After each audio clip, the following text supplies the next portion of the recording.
Deməli 7 ay 20 günlük biz hansı hərəkətləri bacarmalıyıq? Birincisi artıq tam sərbəst oturmalıyıq. Yəni ki, yıxılmadan, dəstəksiz tam otura bilməlidir. 7 ay 20 günündə. Əlindən tutanda qalxmalıdır. Tam ayağına ağırlıq verərək.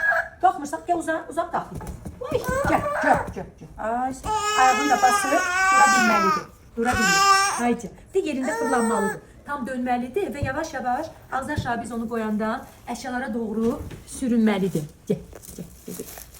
Əşyalara doğru sürünməlidir. Və bu sürünmə etapından sonra da başlayır iməkləmə dövrü. Odur ki, iməkləməyini öyrənməsi üçün bu şəkildə ağzı aşağı qoyub əşyalara doğru gəlməsinə çalışmalısınız ki, öyrənsin. Və bu aydan etibarən, ümumiyyətlə 5-6 aydan etibarən körpələrdə dönmə ehtimalı olduğuna görə, artıq dönə bildiklərinə görə qətiyyən divanda, kravatda tək qoymayın. Çünki heç gözləmədiyiniz halda bir saniyə içində belə dönüb düşə bilərlər. Ən çox yıxılmalar bu aylarda olur. Ona görə ancaq düz yerdə, kravatda, divanda yox, düz yerdə qabağına oyuncaqlar yığaraq və s. uzandırıb, iməkləməsinə təşəbbüs göstərərək və sərbəst oturaraq hərəkətlərə öyrəşdirməyə çalışın.